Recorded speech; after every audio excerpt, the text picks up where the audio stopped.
I'm Ian Owens, and this is HME TV. We're coming at you again with another segment of Staying Flexible with Wallace Weeks. If you got a kink in your business, we're going to work it out today. Wallace Weeks from Weeks Consulting Group. He's also from HME News. I want to thank Wallace for coming in today. Wallace, thank you. How are you doing today? I'm doing good, Ian. Thanks. Excellent. Now, CMS released its deadline for accreditation last month. That deadline is May the 14th.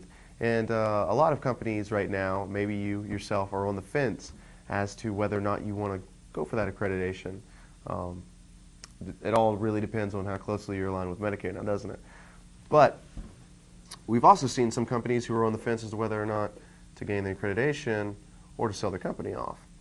Now, in the past, we've seen differences from organization to organization as far as what their requirements were to gain accreditation.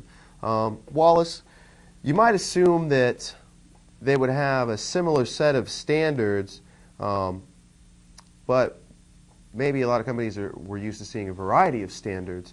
What is it like today in the field? How are accreditation organizations, and is there more similarity these days?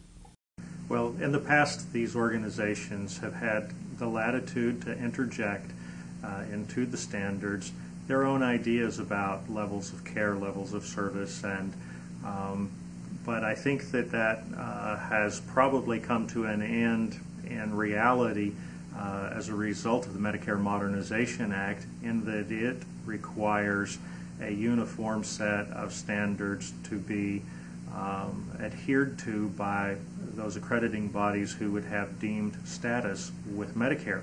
So now they will lose this latitude to interject their own opinions about levels of care, and I think that we're looking at and will become accustomed to a much more uniform set of standards. And that makes sense, and I hope that's actually where we're actually shifting. That's what I know providers would like to see. Now, Wallace, with all the changes in the marketplace today, national competitive bidding scare you? Don't lie. National competitive bidding. A lot of companies have decided that enough is enough. I'm not even going to go for the accreditation. It's too expensive a process. I'm not interested in bidding. I would rather sell off.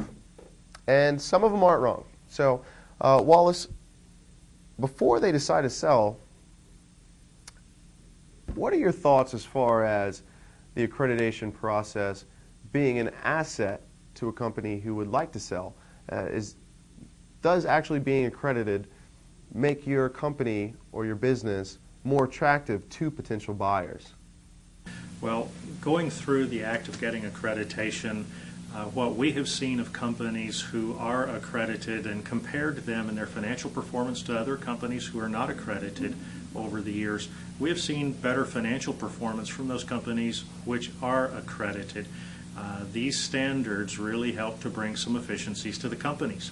And those efficiencies translate to profits. Those profits translate to shareholder value.